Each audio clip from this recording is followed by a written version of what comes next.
So yun, luto na siya. Mga kadaldalan.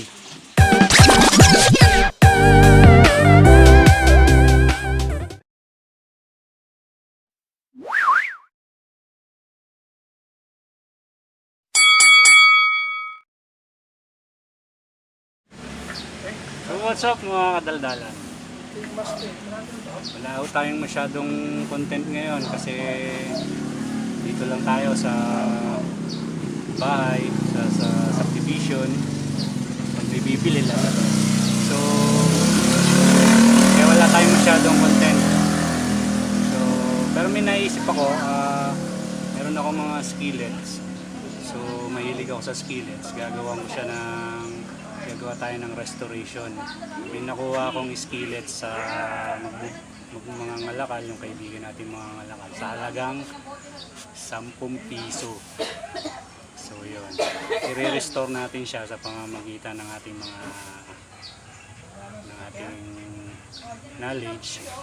So nakikita rin natin sa YouTube. Pero bago lahat, shout out kay Nice. Thank you for watching my vlogs.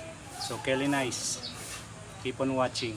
Yun po sa mga hindi pa nakasubs, subs po kayo, subscribe sa aking YouTube channel, si Kadaldalan Vlog. So mga skillets po, yan ang ating ginagamit sa mga steaks. So meron po tayong, so yung isa pa rito, yun yung nabili ko sa magbubuti. I-restore po natin siya ngayon. Gagawin natin siyang restored skillets. So yan, okay.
So yun. So after buffing, scrubbing the frying pan, the skillet, and repairing of handle. Pinrit natin siya sa, pinitad natin siya, tapos pinrit natin sa oil. Binanlawan natin ng malamig na tubig habang mainit. Ayan na po siya. So kung makikita nyo po, bumalik yung honeycomb nyo sa ilalim. Ayan. So nung nawala yung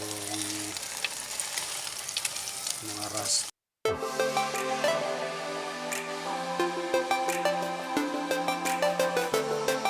So yun, luto na siya.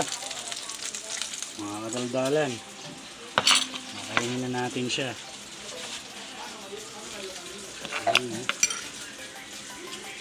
So ito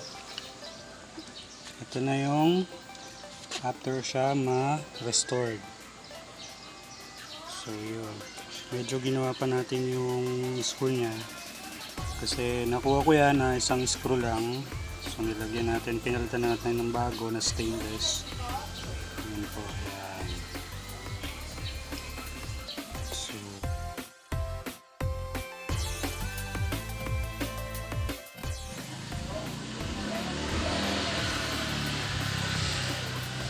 So bakal po siya. So ayan. Okay, see you in my next vlog. Kung hindi pa kayo nakasub, subs po sa aking YouTube channel, si Kadaldalan Vlog. And ingat po tayo sa ating pandemic situation ngayon. Huwag na lang po tayong maggagala.